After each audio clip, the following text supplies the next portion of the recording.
Wonderful morning to you out there. It's a wet Saturday morning, and of course, we are back in the studio for the Break It On People's Review here on 32 FM 94.9. It's really great to have you join us this morning. My name is GBOLABO, famous call, and of course, you know, today is Smart Kids and Parents Hangout, and this announcement you have been waiting for. It's our Children's Day 2024, and of course, the event team is Smart Kids and Parent Hangout Season 6.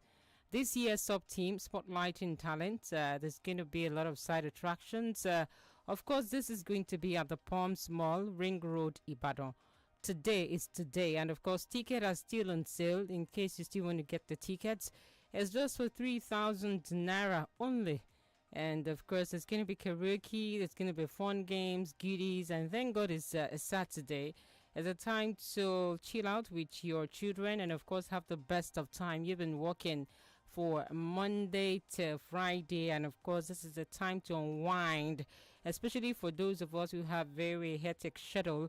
Opportunities like this, you don't want to miss it. And of course, you can call to get your ticket or visit 32 FM's office at 4th floor Cocoa House, Dugbe, Ibadan. We are here, and of course, if you still want to get your ticket, you can also call Sumbo on 070-401-74981 or Oyi on 08131251915. So you can quickly do that, but then not actually wasting so much time this morning. We're going straight to look at some of what is happening in the dailies this morning. And quickly, we will start off with some of the headlines there, and of course we'll be taking this from the Punch newspaper. We'll start off our first stop at the Punch newspaper, and we'll take some headlines there.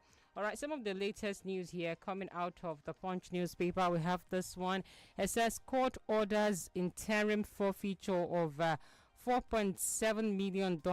That is equivalent to 830 million naira assets linked to 𝐿, who is the former CBN governor. And of course, we have more headlines there, and this is saying how VIO, all right, sells number plates for 120,000 naira. More says anxiety as CBN sacks 200 employees and more. Here says farmer nabbed for defiling daughter and keeping Nnamdi Kanu in prison wrong, coming from Wole Soyinka. FG assessment portal, Nigerians rate power defense of Greek education ministers poorly, keeping Nnamdi Kanu right here. That's coming from Wole Soyinka. Labour eyes 100,000 naira minimum wage as NEC meets Monday. 1 year on, Nigerians eagerly awaiting dividends of Tinubu's renewed hope agenda. It's sad my wife died 3 days after having triplets, grieving widower says. And Nakon left 16,794 pilgrims, Christians to pay 4.9 million. And farmer right now for defiling daughter. We heard that earlier. And before we leave the paper, let's see if we could take two more. And we have this one. Nigerians poverty level alarming Showere slams Tinubu. Obi spokesman LP clash over alleged plots to hijack party. All of that is some of the news making the headlines here on the front page of the Punch newspaper. Quickly looking at The Guardian, it is crucial to have more women in the room serving as connectors for others.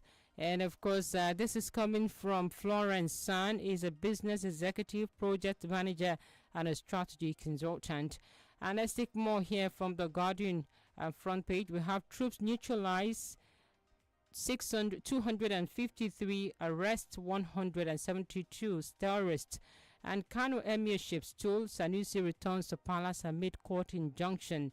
Too early to judge Tinubu as a failure, Bode George is saying that.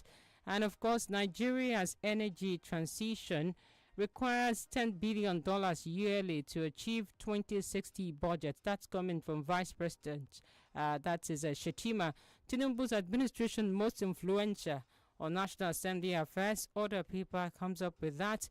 FG increases enrollment quota in nursing medical institutions to 64,000 yearly. And of course, court seizes $4.7 million, equivalent to 830 million naira, multi-billion naira asset linked to 𝐿.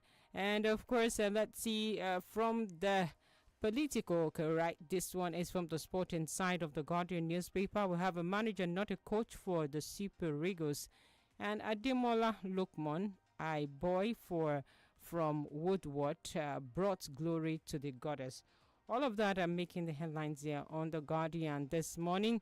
And of course, we take another look at another paper here. The Premium Times have this one: why Nigeria should prioritize orange-fleshed sweet potato farming. That's coming from a farmer. And of course, let's take some couple more here from the Premium Times. And of course, we have a host of other stories. And this says Nigerian government secures convictions for 160 criminal offenses, and of course, is saying 90 terrorism cases coming from Attorney General of the Federation. Nigerians express outrage over closure, siege on Banex Plaza in Abuja by military. FGM marks 260 billion naira to revitalize PHCs across Nigeria. And of course, that's FHCs, that's Federal Housing States, and that's according to Minister. Kano Governor defies court on Emir reinstatement, says Sanusi, and of course, victimized by Ganduje.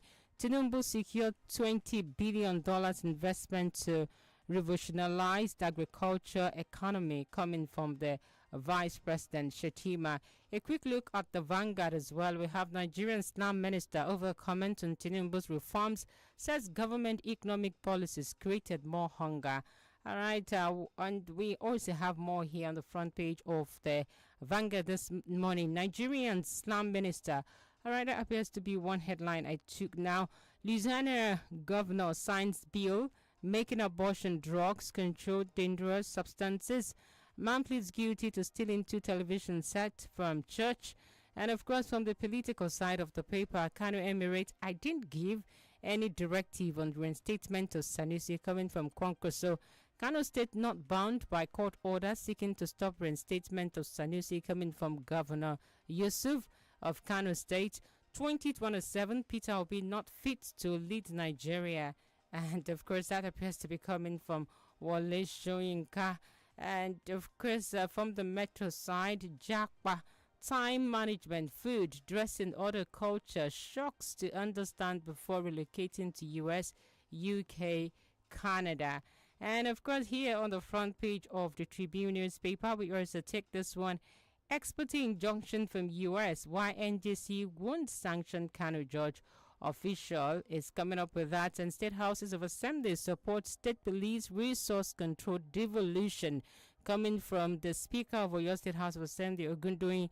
And allowances arrears will lost 60 members in 3 months. ASO is crying out. And we have EEKEDC names vendors prices for single 3-phase meters. £2.1 million corruption proceed. Nigerian signs assets sharing agreement with Jersey. And of course, let's see if we could take more here on the Nigerian Tribune newspaper. I'm afraid that's the much we can take from the paper. Let's quickly look at the Cable NG and also take a couple of headlines here out of the Cable NG this morning. All right, there are a few headlines there that we're going to take up from the Cable. Naira gains at official window. All right, that's the story. It's a tap on it.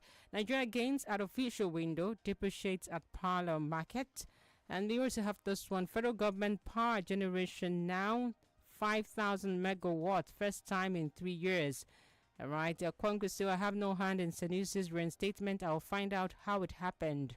Okay, and this says, I outsmarted APC NWC National Working Committee to deliver presidency to Southwest, says Omishore. And more here says, all right, still talking about Ayo Adebanjo. And of course, we have Showore Tinubu has failed to make meaningful impact in 1 year. Africa's growing affluent class, luring investment turns with opportunity and challenges. And of course, just some of the headlines here on the Cable this morning. We have Austin Edumo going to do the virtual analysis with us this morning. Good morning, Austin. Good morning, GBOLABO. Yes, it's great to have you back, Austin. Thank you for having me. All right, I guess we have to start off with the 1 year of Tinubu government. And of course, I saw some of the review coming up from the opposition, like the likes of Showere, saying that Tinubu has failed to make meaningful impact in 1 year. Do you agree? Yes, partly I agree. And on the other hand, I will also have to give a reason. If you look at the last 1 year, it's a mixed reaction, combination of so many factors. A lot of people have the opinion that 1 year is not really enough time to actually judge an administration. Uh, but definitely, 1 year is also a long time enough to be able to um, look at the direction in which an administration is taking the people to. There is a popular saying that the Saturday that will be good, you will start seeing the traces from Friday, maybe towards Friday evening or so. I keep saying this: politicians and tenure offices don't really have enough time, because you may be thinking on one hand at some point that you have 4 years or 8 years. Before you open your eyes and close, you will discover that the time is no longer there again. But then, Of Austin, course, do I don't you want. do you have this at the back of your mind that when they actually reviewing this government, it's not just about Tinubu. Now it's like all in all, it's encompassing his cabinet members, because if you could see some headlines out of Punch newspaper, federal government assessment portal, Nigerians rate part defense a Greek education ministers poorly, and now this encompasses the whole of Tinubu's administration itself. Would you still stand on the point that this government has done enough when you talk about even the performance of some of these ministers?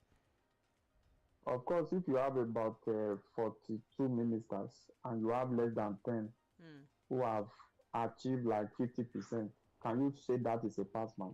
mm, That is a colossal failure, for example, because those who have not done well overwhelmingly have shadowed those who are trying to make impact. right. These few people that we consider that are doing well or they are putting in their best, it's not as if they have done fantastically well. We are only looking at where we are coming from. That is why we can see some of them, especially based on their ministry. There are lots of activity and what have you. All of them combined, they are less than 10. There Mm, are some people in that cabinet that have no business there. There are some people who have no impact at all, zero impact. So what are they doing there? I look at the ministerial press briefing too, sectorial briefing and what have you. There are some, they even lack public confidence. They can't even talk to the people. Some of them are simply reading the achievements mm, from their prepared speech. If you have achievement, if you have done well, you have it at the back of your head and you reel it out to the people. And it's always very sweet when you have done well. You have done well, the work you have done should be speaking for you. Now you are only coming out to remind the people or to point the people attention to so and so that you have done based on fact and evidence.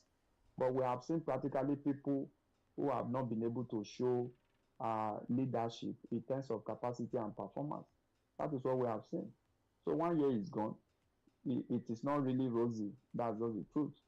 So, of course, there is still time. The government can do more by ensuring that look at the cabinet critically. The cabinet is even over bloated, in my view. Let's bring it back to 37. All this, look at the Ministry of Youth and Sport, for example. We have three ministers in that ministry. Ministry of Youth, we have sports there. We have a minister there. We have Ministry of Sports. I think we have Minister of State for either sports or youth. Don't forget, it used to be Ministry of Youth and Sport Development. Now that ministry has been broken into two, and we have three ministers from that ministry. For mm. what? And we complain that there's sparsity of funds. We complain that there's no money, that Nigerians should make sacrifice.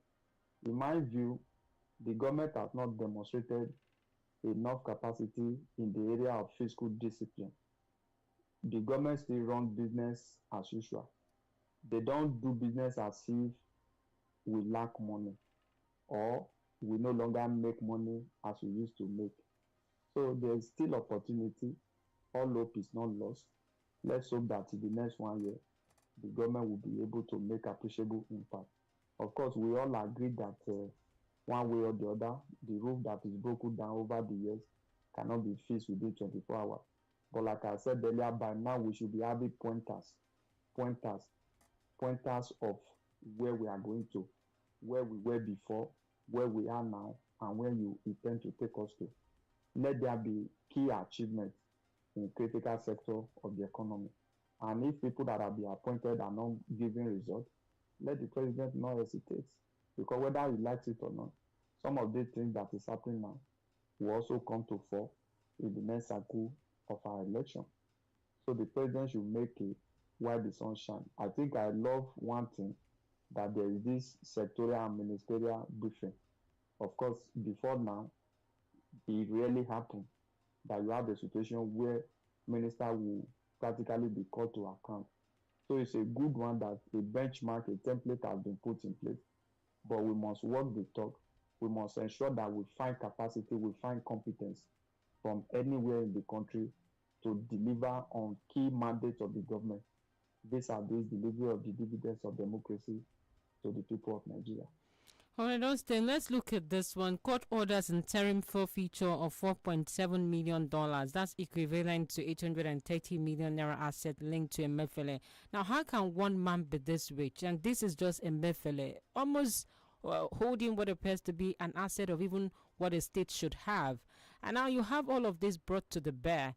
How did we get to this point that an individual will be even richer than a state in Nigeria?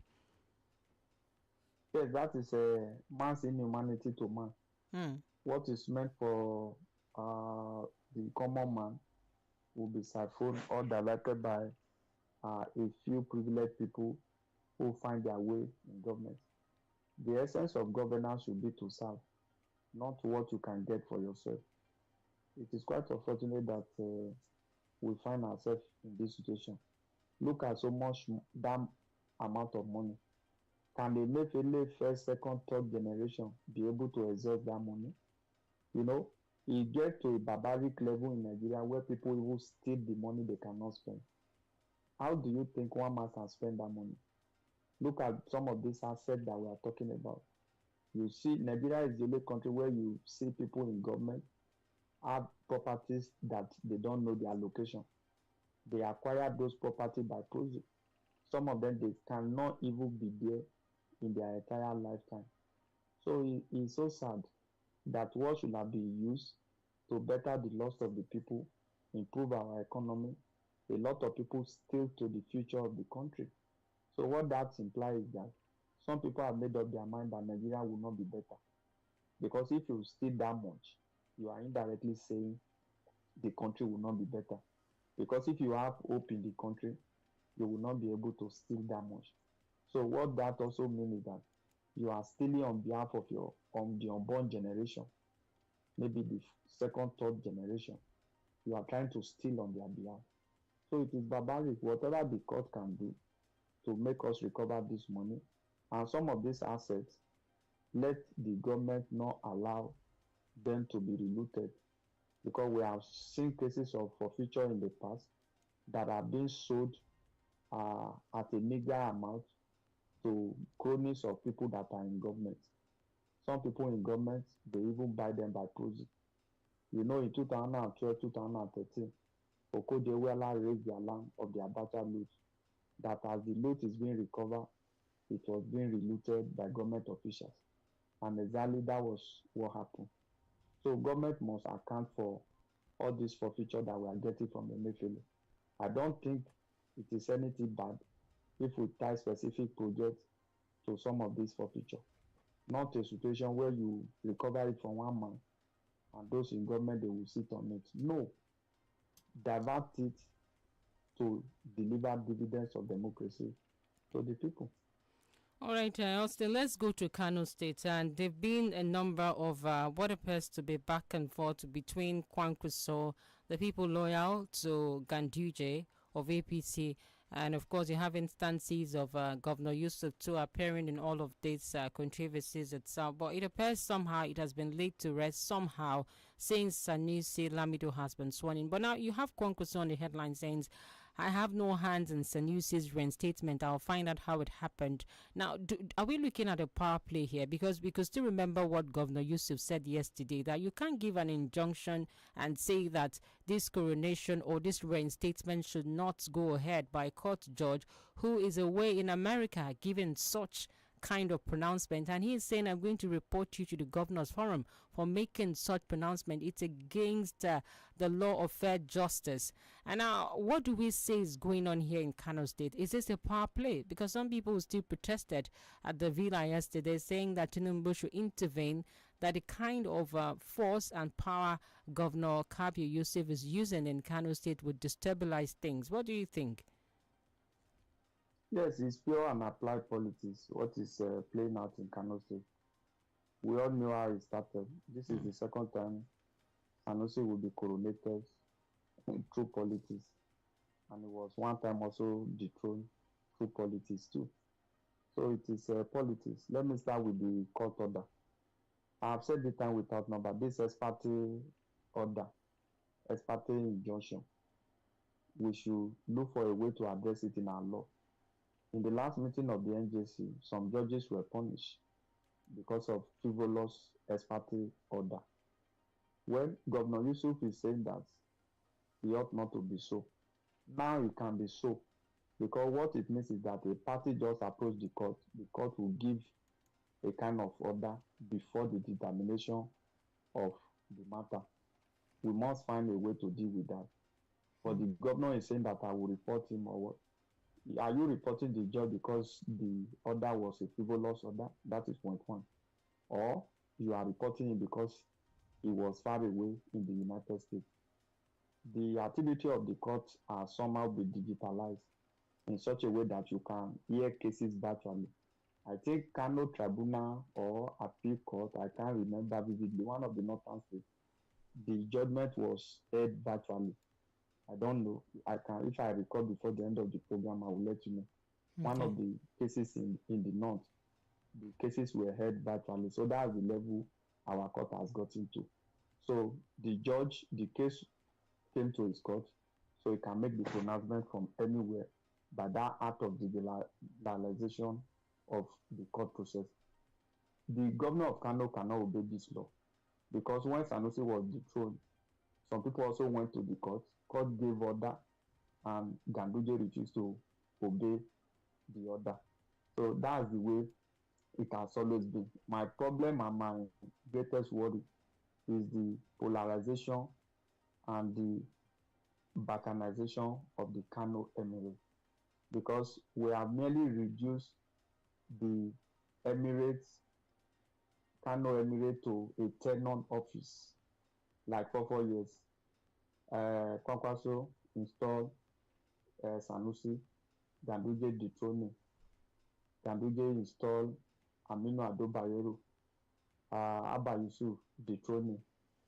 In the nearest future, someone that is loyal to Ganduje might also become governor, and Sanusi will be dethroned again. Maybe at that time, he might even be much more older. So what have we reduced the Kano Emirship stool to? That stool is one of the most revered stool, chieftaincy and traditional stool in Nigeria. And because of politics, we have reduced it to nothing. So I think for me, it does not really make sense. But as for whether the coronation will go on, I don't see anything stopping it until maybe another dispensation when somebody that is loyal to the other party comes in. My question now is that how do we ensure that politicians don't dabble into some of these things? Don't forget how Sanusi became emir in 2014. He moved against Jonathan, the CBN governor. He was suspended from office. He was not rightfully picked by Kano kingmakers. I think the Aminu Bayero, the son of Ado Bayero, was favored at that time. But Kwankwaso, because he has cross-carpeted from the PDP, I think the G5 or G7 governors at that time, they went to the APC. They used the installation of Emir Sanusi at that time to spite Jonathan. And you could see that there was riot in Kano at that particular point in time. So all of this has always been politics. But the truth of the matter is that the traditional stool that is well respected in the past, we are now playing with this stool. And it ought not to be so. Look at the level we have reduced ourselves to. You know, they brought the emir in by politics. He was removed. Now he's up again. Look at the situation that is going to play now. So for me, the interim, the ex parte motion, I don't think it can hold water because I know that the governor will not obey that. The governor have given the deposed emir 48 hours to vacate. I think 48 hours will be any moment from this morning or today. So they just have to go. The emir has surfaced, Emir Sanusi has come, and definitely he will go on as the new emir of Kano State or the reinstated emir of Kano State. All right, Austin, let's go to the university system. We do know that there's a lot going on here when we talk about the unions from ASU. You also have the organized labor demanding for about 100,000 naira, thereabout as minimum wage. But then, now looking at the shortfalls of lecturers and teachers in our university system, the government is saying that only professors, senior lecturers can get temporary appointment. And of course, ASU is saying that if you look at the volume of lecturers that have left, 100 lecturers had left the university. Well, that's talking about Usman Danfodio University. And he also says some federal university like Gusau, Zamfara, they also disclose about 1,000 lecturers have left. Some have retired. Now, what is this temporary appointment that the federal government is saying? Is the government really addressing these shortfalls? Because we do know that when these lecturers get better offers outside the shores of the country, they run, they quickly grab it. Now, how then do we address this with what the government policy is bringing forward? I think it's creating an enabling environment basically. Every member, any Nigerian, not even member of ASU or those in the academia, every Nigerian will seize any opportunity to elope from the country. That's just the truth. There is no enabling environment. There is hardship in the land. There is high level of insecurity. And all of this make people to want to gravitate to a place they think their future is guaranteed and their life is safer, and their interests best served. So that is currently what is happening. So the federal government should work on the brain drain and also this issue of temporary appointment. Let's look at how we can bring as many people as possible on board. I read in the paper this morning that ASU, they are also threatening to go on strike again because of this IPPIS issue. You know, it was the IPPIS that the former Accountant General of the Federation, Idris, created problem with, and he had to divert all the fund. He should send the university lecturers and diverted the fund. He still standing trial as I speak with you this morning. So what the government can then do is to accede to the demand of the university, grant them proper autonomy, let there be revitalization of the university through rebuilding of some of these their infrastructure. What is the place of research in our institutions today? So these are areas. It's not just enough to say, oh, you now give professor and what have you temporary appointment. You must look at aggressive measure to repopulate the academic arm of the university once again, because it's very, very germane. A lot of people are leaving the country in droves, especially professionals, those who have something to offer, because a lot of countries all over the world, they need this skill that we take for granted in Nigeria. That's just the truth. So the government can do more by revitalizing the system, create an enabling environment. It does not make sense that government in, government out, we have not been able to address the issue of ASU. Look at IPPIS, look at from the times we were looking at it. IPPIS is even an IMF creation, a World Bank initiative. And the university lecturer has said we have the task, we have our own homegrown solution. Why don't experiment that or even test run that? Why complicating the issue? Buhari administration could not solve that problem. Now we have the Tinubu administration. We are still where we are. So I think the government must be audacious, and the government must also maintain their integrity by ensuring that whatever promise and whatever agreement they have entered, they meet up with them. Can you operate in an environment that agreement will willingly be entered into? And those who enter into that agreement willingly, voluntarily, not under duress, they remain on that agreement. You will not be happy. You will have to go to anywhere to feel that your bread will better be buttered. Then as for the NSC, I actually saw this coming. Technically, the way it's looking like now, I think they are trying to beg for 100,000 naira. I don't know who gave them the idea of 615,000. I don't know, because at times I sit down and begin to wonder, does it mean that people like Joe Ajero and Osifo will be able to pay 650,000 naira to their gate man or their security every month? Right. These are the issue. Of course, when you are negotiating, you don't come up with your minimum, but you negotiate objectively and with affordability. According to International Labour Organization, ability to pay is strategy. I think a lot of us are making mistakes because it's only federal government that we are focusing on. Do you know that I think last month, the NSC in Abia State had to beg Governor Oti, the people's governor, to please start paying 30,000 minimum wage. Is that not funny? They had to beg him, which means that Abia State, for example, and many other states have not been paying 30,000. And the NSC is negotiating 650,000. They are only looking at the federal government because the federal government is negotiating on behalf of other subnational government. How many states can effectively pay 100,000 in Nigeria? So the federal government offer 48,000.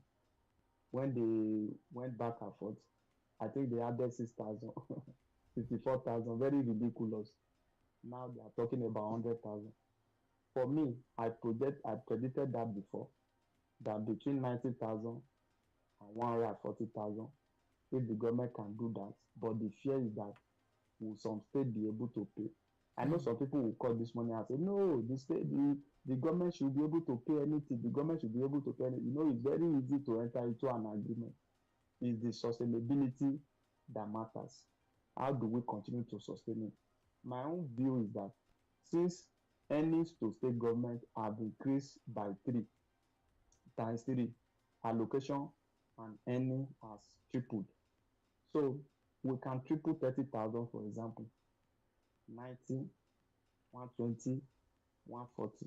If the government can do that, and there must be agreement this time around, let us enforce the law in such a way that no government, after the agreement, after the signing it into law, every government will be able to pay. I think it is ridiculous that after 5 years, we are now begging states to pay 30,000. And now the 30,000 event has even overtaken that. We are negotiating another new minimum wage, and we are begging states to pay 30,000. That is the situation. So NSA should wise up. That's what I can say. All right, Austin, let's look at this one. Reps Committee laments federal government 2 billion naira yearly rent. Now, is it not the more reason why we have Labour even saying that pay us as much as going to 700,000 naira if the government can be this wasteful? Because if you look at what the House of Representatives Public Asset Committee is saying here, they said the cost of renting private property by the federal government gobs 200 billion naira annually, despite forfeiture of public assets like lands and other usable properties by the government. Now they are saying that these forfeited properties have been vandalized by criminals. Nobody is even occupying those properties, and now government keeps paying yearly 200 billion naira. Now, are we not wasteful as a country?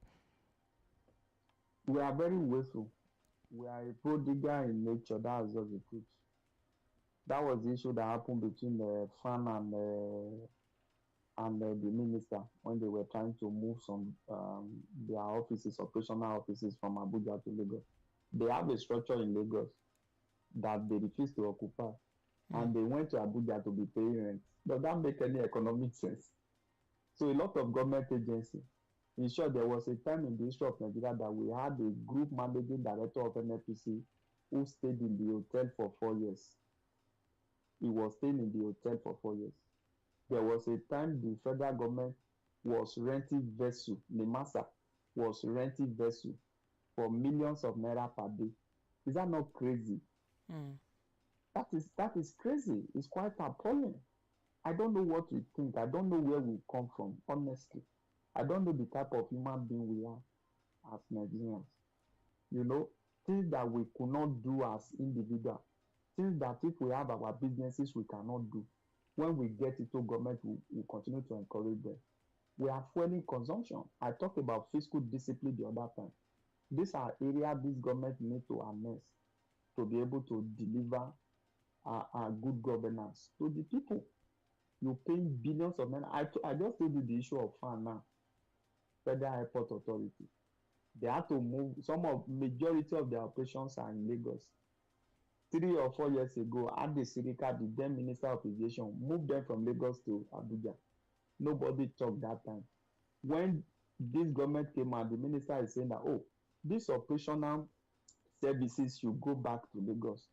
People now were talking of moving the headquarters of Nigeria to Lagos. They never talked about the fact that it was not originally domiciled in Lagos. They left their structure, a gigantic structure. Go to the airport area there, you will see the gigantic structure. They left it and they went to Abuja to be paying rent.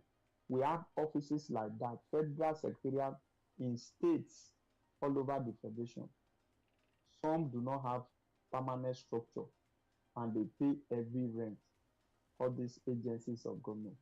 So these are areas of waste in the economy that if we block these leakages, this money can be channeled into other critical areas of the economy, reflate the economy. I just told you about Nigerian Labour Congress. You say, oh, that is because government is wasting this money. Maybe that's the reason why labor is agitating. Why can't NSC go on strike because of this? That's my grounds with them. I want to see a labor movement that will go on strike because our roads are bad. I want to see labor movement that will go on strike because we don't have light, not because of salary every time. You must hold the government accountable. Let the NSC go on strike because politicians are making the country. They are buying the big cars while Nigeria are languishing in penury. That's the type of NSC we want to have. If we have labor movement that is always talking about money, they will lose their relevance, and that is what we have seen now. So government paying every rent when they have forfeited assets is really appalling, because some of these forfeited assets are sold and given to cronies of those in government by proxy. Oh, Justin, okay, I want us to quickly look at this before we go on our first break this morning. Don't want traditional oath taken for politicians. Quite interesting. And of course, this is a professor of political science at Obafemi Awolowo University, Ile-Ife, Professor Sunday Akindele. He said taking oath in a traditional way by politicians in assumption of office can add another dimension to the country's political space. Now, traditionally, we know what it means to say that you're going before Kija or whatever to actually say you're taking oath. Now, will that lead us anywhere from what the Don is saying? Is an educated person coming from somebody who is educated. We do know that there's oath of secrecy at a point in time. I think during the late Yar'Adua administration, where many people came out and said, why do you have to take oath of secrecy? Now, from what this Don is saying, will it some sort beam spotlight on some of the activities of government? Because we do remember this government told us elo for kombale, things will get better, and now Nigerians are saying ati for kombale. Still, there is no much Nigerians could hold on to. Would we go by the way of what this prof is saying? Yes, I think that can bring a lot of sanity into the system, but I don't think we can do it. You see people swearing with Bible and swearing with Quran, and they still get to the office and steal the people's money. You know, we are very terrible people. Whatever we can do to make money, whether that will take the life of another man, Nigerians don't really care. But they believe that God is a merciful God. So if we take them to shrine, Shango, Ogun, all this stuff, that will instill more fear in them. The issue of 𝐿 is not as if maybe things cannot get better. The essence of that traditional swearing method is that if you take this oath and you go into office and you steal people's money, it's not even the issue of performance that we are talking about. Because Shango may not kill you because you lack the capacity to perform. But Shango will definitely kill you if you take what you are supposed to give to the people, you corner it. You understand? So that is what we are talking about. It's a good advice that be done. I would have loved it. But can it work in Nigeria? Look at China, for example. There is capital punishment for corruption. But in Nigeria, our own capital punishment is for ransom taking. They just did one recently, maybe for kidnapping and what have you. How about corruption? A senator in the north came out to say that the corruption in Nigeria is people-oriented. I think Senator Ali, that the politicians steal money and spend the money on the people. Look at how ridiculous that can be. You understand?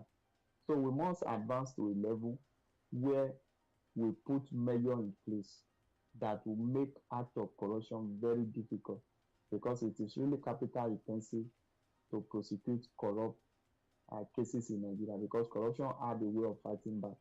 Those who have stolen this money, they now have enough war chest to secure themselves, hire senior advocate of Nigeria, corrupt the judiciary, bribe their way through to get frivolous judgment, frivolous injunction like we have read this morning.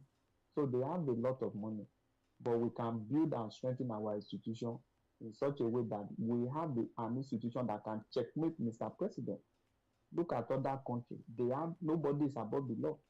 Their institutions have a way of checking the government. But our own government, both state government, federal government, state governors are even worse. Some of them are Louis XVI. They are even the states. They are emperor, many gods. So they own the state. The state is them, and they are the state, which ought not to be so in a Senate crime. All right, we have to go on that break right about now. And when we do come back, we'll be taking more on the Break It On Papers review. Please do stay with us.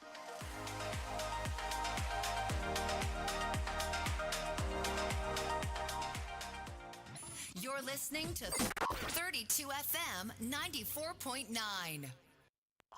Take my pikin. Mama, you no put milk. E no need milk. Taste am make you see. How you do am? E dey milky. Well. E dey creamy. Yes, so. Na Milo 3-in-1 milky and creamy be that for you. E dey milky, I no need add more milk. I love am, Mama. Make you give your pikin the new Milo 3-in-1 milky and creamy. E dey milky well and e get calcium to help your champion to dey win every day. Milo, energy to go further. Milo. Gẹ́gẹ́ bí aláboyún, ó ṣe pàtàkì kí n tọ́jú ara mi kí n sì wà ní ìlera pípé. Kí ìwọ àtoyún inú ẹ lè wà ní ìlera tó péye. Máa lo oògùn ẹ̀jẹ̀ tó ní áyọ̀nù nínú àti folic acid lójoojúmọ́ lákòókò tó bá lóyún. Eléyìí ń dènà àìtó ẹ̀jẹ̀ nínú oyún, yóò sì jẹ́ kóyún wà lálàáfíà. Fún ìlera pípé, ẹ máa yọjú sí àwọn òṣìṣẹ́ elétò ìlera yín fún ìtọ́jú oyún nígbà tó yẹ. Ìkéde yìí wá láti àkànṣeṣẹ́ INT'L, iléeṣẹ́ tó ń mójútó ètò ìlera ìpínlẹ̀ Ọ̀yọ́. Olówó orí mi, ṣé o gbàgbé ìrìnàjò tí mo bẹ́ẹ̀ sọ pé mo fẹ́ lọ náà ní 25th? Mo ti bẹ̀rẹ̀ iṣẹ́ lórí o. Wọlé. Dádì mi, mọ́mì mi, gẹ́gẹ́ bí àkọ́bí nínú ilé, mo fẹ́ pe ìpàdé ẹbí pàjáwìrì kan kíákíá. Ọmọ mi dáadáa, à ń gbọ́ ẹ. Kí ló fẹ́ gan-an? Àyájọ́ ọjọ́ àwọn ọmọdé ó mà ti ń súnmọ́. Bẹ́ẹ̀ni. Ẹ̀dẹ̀ mọ̀ pọ́dọọdún la máa ń lọ sí ayẹyẹ tí 32 FM máa ń gbé kalẹ̀ fún àwọn èwe ní Palms Mall, Ìbàdàn. Tọdún yìí tún máa yàtọ̀ nítorí pé ó máa fún mi ní àǹfààní láti fi ẹ̀bùn orin mi hàn fún aráyé. Tómi, gbogbo ọ̀rọ̀ tó ń gbé kalẹ̀ yìí, ibo ló wá ń lọ pẹ̀lú ẹ̀? Mo gbọ́ nígbà tí dádì sọ pé àwọn ò ní sílé ní on the 25th. Ọmọ mi dáadáa, ó mọ̀ kí gbogbo ìgbà ló máa ń wù mí kémi àti ìwọ àtàbúrò ẹ àti màmá ẹ kájọ máa wà fọkànbalẹ̀, gbogbo wa la máa wà níbẹ̀. Dádì mi, mo nífẹ̀ẹ́ yín àti mọ́mì pọ̀ jù. Ara ọ̀tọ̀ tún lọ́jọ́ kẹẹ̀ẹ́dọ́gbọ̀n oṣù karùn-ún ọdún ní tó máa jẹ́ láti fi ṣàyájọ́ ọjọ́ àwọn ògo wẹrẹ wa lágbàáyé léyìí tí kò ní 32 FM 94.9 fi ń darapapọ̀ fún ìkórajọ ìdọ́wọ́ ọ̀dùnnà àtàwọn ọ̀dárayá amánigbàgbé lẹ́ máa jẹ gbádùn rẹ̀ ní gbọ̀ngàn ìtajà ìgbàlódé ti Palms Mall tó wà ní Ring Road Ìbàdàn. ọ̀kan òjọ̀kan làwọn ètò tí kò ní 32 FM fẹ́yìn ẹ̀ ti pìyàmọ̀ bíi eré ìdárayá ìjójíjó ìdọ́wẹ́kẹ̀ àtàwọn ohun amáyédẹrùn tó pọ̀ lọ tàbùà. bẹ́ẹ̀ láti máa ṣàfihàn àwọn ògo wẹrẹ wa tó láwọn ẹ̀bùn àbáwáyé kan tàpọ̀ míì lára bíi ìjójíjó lára ọ̀tọ̀ orin kíkọ jíjà àwòrán rekete tó mọ́lẹ̀ láti gba tíkẹ́ẹ̀tì fọmọ tìyín ₹3,000 ní péré. fún àlàyé lẹ́kùnrẹ́rẹ́ ẹ pè oyin sórí ẹ̀lọ́ rẹ̀ 08131251915 tàbí àǹtí Sùnbọ̀ 0908-473-8279. látàgò 11 òwúrọ̀ làríyá ó ti bẹ̀rẹ̀ ní rẹ̀bùtù. ọmọ mi ò ní gbẹ̀yìn. kò bá jẹ́ 24 29 tàbí 32 ṣáà ti fẹ̀yìn ẹ̀ pẹ̀lú wa lórí gbogbo ìkànnì ìbánidọ́rẹ̀ẹ́ kàn tẹ 32FM949 fẹ̀yìn ẹ̀. Golden Chance Lotto. Shey you dey gbadun games? Shey you dey play Lotto? Shey you go like to play Lotto without stressing? You no go kiosks. You fit no even play online. Make you no worry for data. Golden Chance Lotto dey here for you. Make you dial *7005# with your MTN line for any phone to play and win big. You fit even check games results and you go collect wetin you win with the USSD. Play any of Golden Chance Lotto indoor games and international games. No forget, our indoor games dey easy to win. Golden Chance Lotto don't give you a better way to become a millionaire. No forget, *7005#. Golden Chance Lotto, your surest way to become a millionaire.